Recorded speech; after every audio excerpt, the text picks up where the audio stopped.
15 سال سے زائد پرانی گاڑیوں کے بھرمار، ماحولیاتی و فضائی آلودگی۔ حکومت سے پالیسی کی عدم منظوری۔ جی ایچ ایم سی سے حدود میں قدیم آٹوز، موٹر سائیکلوں اور کاریں چلانے کا انکشاف۔ شہری حدود میں 15 سال سے زائد پرانی گاڑیوں کی تعداد لاکھوں سے تجاوز کر جانے کے باوجود ریاستی حکومت کی جانب سے ان گاڑیوں کو غیر کارکرد اور ناقابل استعمال قرار دینے کی پالیسی کو منظوری نہ دینے جانے کے نتیجے میں شہر میں ماحولیاتی اور فضائی آلودگی پر قابو پانے میں دشواریوں کا سامنا ہے۔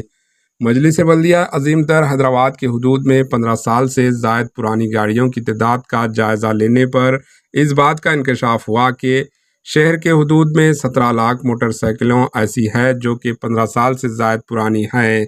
جبکہ 3,50,000 کاریں ایسی ہیں جو 15 سال سے زائد پرانی ہو چکی ہے۔ اس طرح 1 لاکھ مال بردار گاڑیاں ہیں جو اپنی مدت استعمال سے زائد چلائی جا چکی ہے۔ محکمہ روڈ ٹرانسپورٹ اتھارٹی کی جانب سے فراہم کیے جانے والے عدد و شمار کا جائزہ لیا جائے تو جی ایچ ایم سی کے حدود میں 20,000 ایسے آٹو رکشا ہیں جو 15 سال سے زائد پرانے ہیں لیکن اب بھی سڑکوں پر چل رہے ہیں،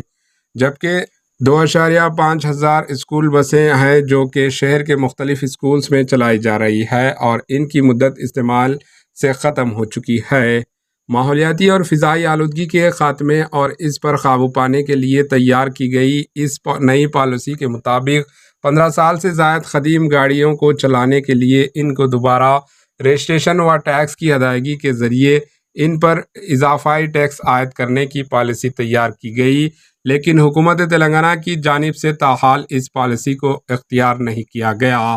اور نہ ہی ان گاڑیوں کو اسکریپ کرنے کی پالیسی اپنائی گئی، جس کے نتیجے میں شہر حیدرآباد کی سڑکوں پر 15 سال سے زائد قدیم گاڑیوں کو چلایا جا رہا ہے۔ 1.5 ہزار کیب ہیں جو 15 سال قدیم ہو چکے ہیں، جبکہ 1,000 سے زائد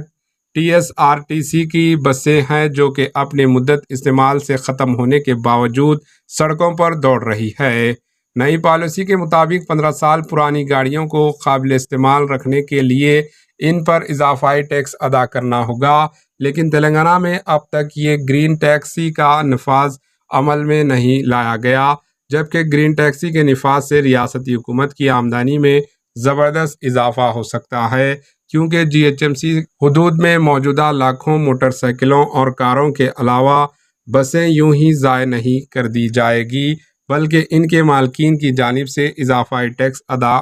کرتے ہوئے مزید چند برسوں کے لیے انہیں چلانے کے انتظامات کیے جائیں گے۔ Bureau report AHN news.